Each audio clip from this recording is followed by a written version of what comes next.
Alors pourquoi s'intéresser au protoxyde d'azote, ou N2O?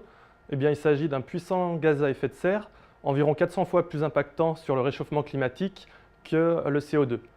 Et la première source d'émission de ce gaz, c'est l'agriculture, notamment via des processus microbiens de nitrification et de dénitrification.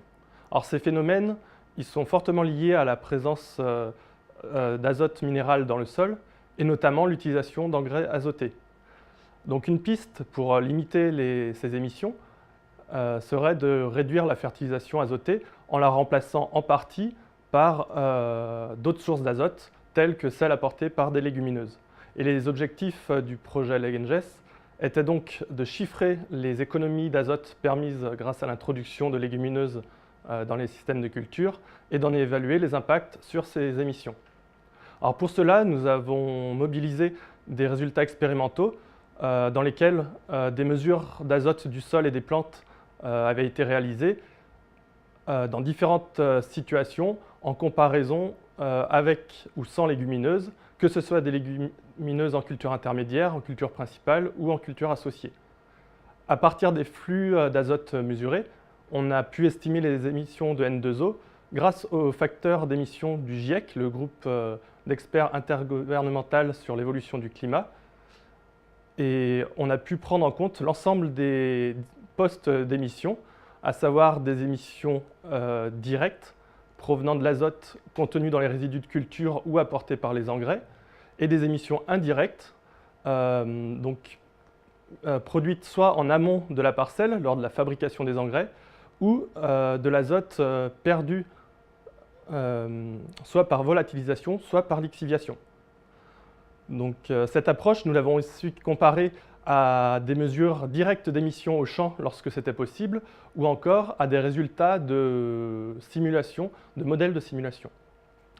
Ce qu'il faut retenir du projet, c'est que l'insertion des légumineuses va avoir des impacts variables suivant les différents postes d'émission.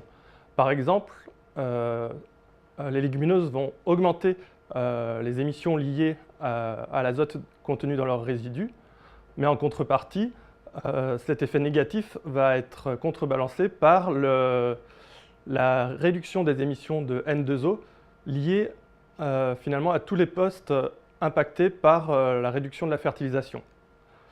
Un autre résultat du projet, c'est que les légumineuses, en fait, leur impact va dépendre également du type d'insertion, notamment sur les émissions liées à la lixiviation.